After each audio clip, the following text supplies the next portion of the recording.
Elon Musk setuju melabur secara besar-besaran di Malaysia. Sumbangan asas rahmah RM600 dibayar mulai Isnin ini.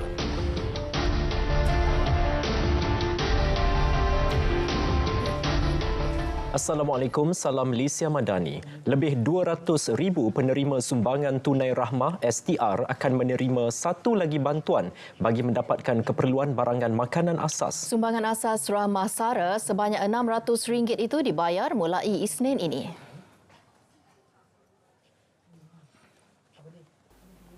Sumbangan tunai rahmah STR untuk meringankan kos sara hidup ditambah kerana setakat ini lebih 200,000 penerima STR yang dikategorikan sebagai miskin tegar berdasarkan data e-Kasih akan turut menerima sumbangan asas rahmah mulai 17 Julai 2023 berjumlah RM600 bagi mendapatkan keperluan barangan makanan asas. Pemberian itu merupakan antara pengumuman yang dibuat menerusi jaringan perlindungan sosial untuk membantu golongan sasar. Sementara itu, Datuk Seri Anwar memaklumkan jumlah peruntukan belanjawan 2023 setakat Jun lalu adalah sebanyak RM188 bilion atau 49% dari jumlah keseluruhan. Meski angka itu lebih baik dari tahun sebelum ini, beliau berpandangan projek-projek cakna rakyat perlu terus ditingkatkan dan disegerakan demi kemaslahatan rakyat. Dalam belanjawan 2023 umpamanya, setakat Jun 2023, RM188 bilion telah pun dibelanjakan, iaitu 49% daripada peruntukan, lebih tinggi ketimbang perbelanjaan sebenar tempoh yang sama tahun lalu. Maknanya ada perubahan. Ya. Pelaksanaan, kecepatan, kepantasan pelaksanaan jauh lebih baik daripada tahun-tahun sebelumnya. Tetapi saya telah beritahu dan beri arahan belum cukup memuaskan kerana kita harus menjangkau lebih 60% untuk bulan Ogos. Peruntukan RM100,000 kepada semua jurutera daerah untuk melaksanakan pembaikan kecil di peringkat daerah. Ini proyek-proyek kecil ni, apa dia? Baiki tanda sekolah yang hampir keseluruhannya tidak baik. Itu mesti disegerakan. Dan ini termasuklah rumah pasukan tentera kita. Jadi saya telah luluskan untuk kor kejuruteraan RM200 juta supaya mereka dapat laksanakan segera untuk baiki. Bukan buat rumah baru, bukan betulkan struktur, baiki ke rumah-rumah yang bocor ataupun tandas yang rosak.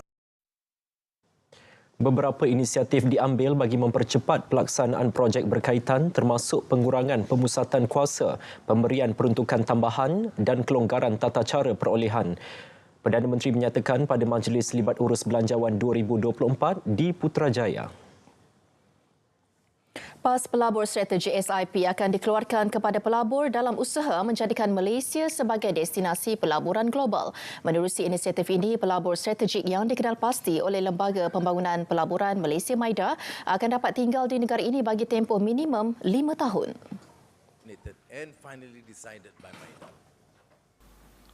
To better facilitate investors into Malaysia, the government will actively issue strategic investor pass for investors to enter into Malaysia on a multiple entry basis. For example, in this Singapore, to attract professionals from Singapore, we have this finance zone in Johor. They require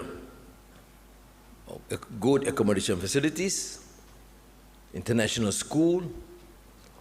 Through this facilitation, strategic investors identified by MIDA will be able to stay in the country for a minimum of 5 years with a view to be extended for another 5 years. Inisiatif ini berupaya menjadikan Malaysia sebagai peneraju ekonomi Asia dan destinasi pelaburan yang berdaya saing di peringkat global. Kerjasama kerajaan dengan pengasas dan ketua pegawai eksekutif Tesla dan SpaceX Elon Musk bakal mewujudkan puluhan ribu peluang pekerjaan tenaga mahir di Malaysia. Perdana Menteri berkata Musk bersetuju untuk melabur secara besar-besaran termasuk membuka ibu pejabat Tesla di Cyberjaya. Berita gembira itu dimaklumkan Musk pada persidangan video dengan Perdana Menteri pagi tadi.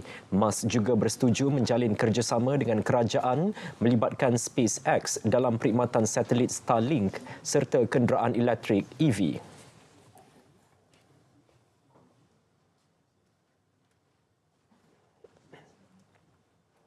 Tentang Starlink, tentang internet access, connectivity, itu kita bersetuju. Ini akan memberikan ruang kepada semua kawasan luar bandar, sekolah, universiti untuk mendapat direct access internet secara yang murah. Dan walaupun 40 disediakan awal, tapi dia bagi pengakuan untuk memberikan keutamaan kepada Malaysia. Tentang SpaceX, itu 3 syarikat Malaysia telah terlibat dan untuk dalam projek itu. Jadi maknanya persetujuan dia untuk melabur secara besar dan dia telah bagi pengakuan untuk mengadakan kunjungan ke Malaysia dalam masa singkat. Beliau ditemui selepas solat Jumaat di Masjid Al-Khairiyah, Taman Seri Gombak. Kerjasama dengan Tesla dan SpaceX menguntungkan Malaysia melalui pemindahan teknologi dan perkongsian kepakaran. Ketua Pegawai Eksekutif Yayasan Pusat Polisi dan Hal Ehwal Ekonomi Malaysia PIS, Dr. Zokri Idris berpendapat kemasukan pelaburan turut mewujudkan pertambahan nilai kepada aspek sosioekonomi negara. Kita lihat juga daripada aspek peningkatan ataupun pemartabatan human resources, tenaga manusia di negara kita. Dan ini sebenarnya juga akan dalam jangka masa yang panjang menyediakan Malaysia sebagai sebuah pasaran yang kompetitif. Kompetitif dari segi apa? Dari segi mana kita mempelopori ataupun memulakan industri yang berasaskan teknologi tinggi dengan adanya Tesla dan SpaceX ini. Tapi pada masa yang sama kita mensiapsiagakan penduduk di negara kita untuk juga beradaptasi dengan teknologi-teknologi tinggi ini. Kerjasama itu juga bakal menjenamakan Malaysia sebagai negara yang mempelopori industri berteknologi tinggi, terutamanya di rantau Asia Tenggara. Benarkah wujud kartel di sebalik kegiatan mencuri unsur nadir bumi atau REE di hutan simpan Bukit Enggang Sik Kedah seperti didakwa seorang aktivis masyarakat di negeri berkenaan? Makzir Abdul Hamid yang juga pengerusi Yayasan Jariah Malaysia yakin kejadian kecurian REE tersebut melibatkan satu sindiket yang besar dan menggesa siasatan lebih menyeluruh dijalankan.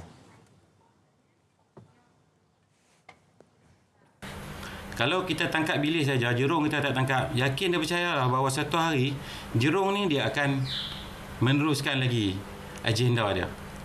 Jadi kalau mudah fahamnya, kalau kita tak bantras daripada pucuk sampai ke akar umbi, bermakna dia akan ada lagi masalah lain yang akan timbul. Mengulas laporan polis yang dibuat beliau mengenai kecurian REE di Bukit Enggang setahun lalu, Makzir mendakwa kerajaan negeri seolah-olah tidak serius dalam menyelesaikan isu tersebut. Bila tidak ada tindakan yang tegas, dia akan menimbulkan persoalan di hati rakyat. Saya bercampur dengan masyarakat, ramai di kalangan masyarakat di bawah ni duk tanya saya, kenapa kerajaan negeri tak tegas? Seolah-olah macam benda ni tak penting. Beliau turut mengesyorkan supaya Majlis Keselamatan Negara MKN mengetuai siasatan kecurian nadir bumi di Bukit Enggang.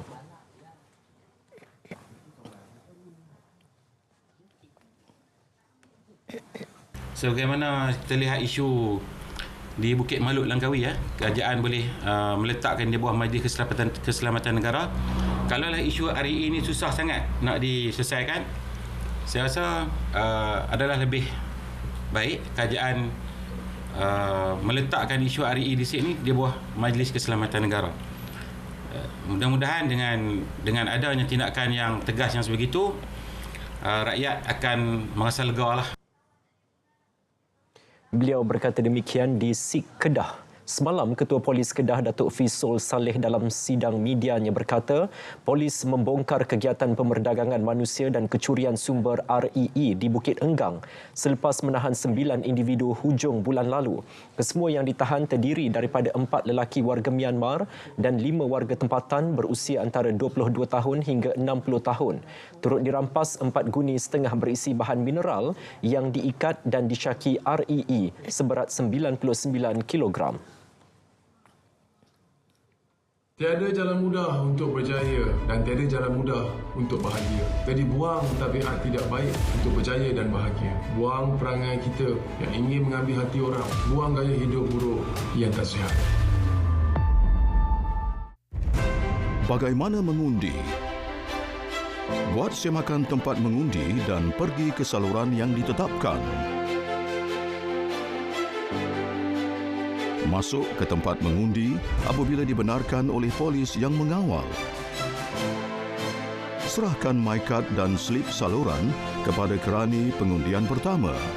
Tunjukkan kedua-dua belah tangan untuk diperiksa. Bergerak ke hadapan kerani pengundian kedua. Celupkan jari telunjuk kiri ke dalam botol dakwat pilihan raya. Dapatkan kertas undi daripada kerani pengundian ketiga. Tandakan pangkah pada ruang kosong bersebelahan nama dan simbol calon pada kertas undi. Masukkan kertas undi yang telah ditanda ke dalam peti undi. Keluar segera dari tempat mengundi setelah selesai. Laksanakan tanggungjawab anda. Bertemu kembali. Kementerian Pertanian dan Keterjaminan Makanan KPKM memfokuskan 5B iaitu benih padi, baja dan bantuan kerajaan, bekalan air, bencana dan beras dalam usaha untuk meningkatkan pengeluaran hasil padi negara. Ketua Pengarah Kawal Selia Padi dan Beras Malaysia KPKM, Datuk Azman Mahmud memberitahu menerusi fokus kepada 5B ini, ia dapat memastikan pengeluaran beras dalam negara mencukupi di samping memberikan pulangan pendapatan yang setimpal kepada para pesawah dan menggalakkan kemajuan industri padi dan beras negara. Dilaila Kadir melaporkan.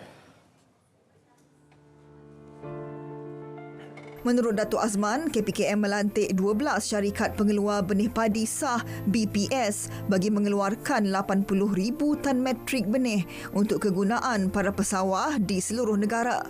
Kita dapati pengeluar benih padi ini daripada benih asah yang dikeluarkan oleh negara kita, itu daripada MARDI sendiri.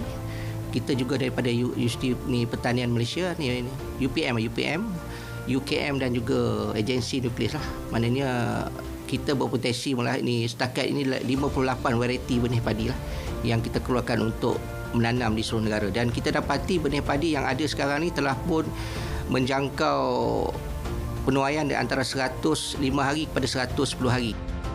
Secara umumnya, kerajaan turut menyediakan bantuan subsidi dan insentif untuk hampir 240,000 orang pesawah, kira-kira hampir 1.63 bilion ringgit, melibatkan input dan output pertanian termasuk baja, kapur dan racun dan bajak bagi tujuan penanaman padi. Untuk bekalan air, KPKM turut membelanjakan hampir 200 juta ringgit bagi memastikan infrastruktur pengairan dan saliran yang lengkap, memastikan sumber air pengurusan sawah padi dapat dibekalkan dalam jangka masa panjang. Bagi peningkatan hasil padi, KPKM telah melancarkan sebuah program utama iaitu program Smart Sawah Berskala Besar Smart SBB yang menyasarkan purata pengeluaran hasil sebanyak 7 tan metrik per hektar di kawasan sawah seluas 150,000 hektar dalam tempoh 10 tahun bagi membantu pencapaian sasaran kadar tahap sara diri SSL beras negara masing-masing kepada 75% menjelang tahun 2025 dan 80% pada 2030. Kita dapati hampir 5,000 peserta dah terlibat dan pendapatan kita dapati peningkatan di antara 40 hingga 50% daripada apa yang petani dapat lah. Dan saya baru-baru ni saya pergi ke negeri Kelantan melancarkan satu sawah berskala besar Alas Kincan. Kita dapati satu pesawah ni dah 30 tahun. Dia tidak mendapat hasil yang tinggi lah, di antara 2 hingga 3 metrik tan. Dan bila kita lancarkan baru ni dan laksanakan sawah berskala besar di kawasan beliau, dia telah pun lonjak daripada 3 metrik tan kepada 6.25. Penanaman padi juga tidak dilakukan secara serentak di seluruh negara bagi memastikan kitaran penanaman dapat dicapai sekiranya berlaku bencana. Dengan memberikan tumpuan terhadap 5B ini, KPKM yakin ia dapat meningkatkan hasil padi domestik sekaligus memperkukuh sekuriti makanan dan tahap sara diri negara SSL beras. Menuju ke hadapan, kerajaan juga akan melancarkan skim takaful tanaman padi STTP yang merupakan langkah jangka panjang yang akan memberi manfaat kepada hampir 240,000 pesawah khususnya ketika bencana banjir yang juga merupakan usaha menarik golongan muda ke sektor pertanian. Lila Kadir, RTM. Hampir 10 juta tontonan direkodkan menerusi program Salam Baitullah sepanjang 14 hari bersiaran di TV1 sempena musim haji 1444 Hijriah. Tampil dengan konsep baharu, segmen kuis diperkenal kali ini menerima sambutan menggalakkan daripada penonton. Saya begitu bangga dengan produksi Salam Baitullah. Kualiti bagus, penceritaannya bagus, pelaporan bagus. Didn't see any mistakes at all pun, sebab saya pun wartawan, saya faham bukan senang berada di lokasi untuk menyampaikan fakta dan juga maklumat. Apa yang penonton lihat di kaca TV itu almost perfect. Jadi itu yang sangat penting dan saya bangga kepada yang telah dihasilkan oleh tim produksi Salam Baitullah. I'm very proud. Beliau ditemui media selepas majlis penutup dan penyampaian hadiah pemenang kuis Salam Baitullah 2023 di Ibu Negara. Pemenang kuis menzahirkan rasa teruja dan bersyukur kerana berjaya memenangi kuis berkenaan. Perasaan saya amat bersyukur pada Allah kerana tak sangka juga untuk dapat memenangi untuk peraduan Salam Baitullah pada tahun ni. Sebab saya dah mencuba daripada beberapa tahun yang lepas dan Alhamdulillah hari ni rezeki saya lah. Begitu terkejutlah diumumkan sebagai pemenang utama bagi kuis Medsos. Jadi memang merasa gembira sangat dan bersyukur pada Allah SWT dengan atas kemenangan ni. Dan hadiah ni juga atas doa ibu-ibu juga dan saya akan bawa ibu untuk menunaikan umrah insya-Allah.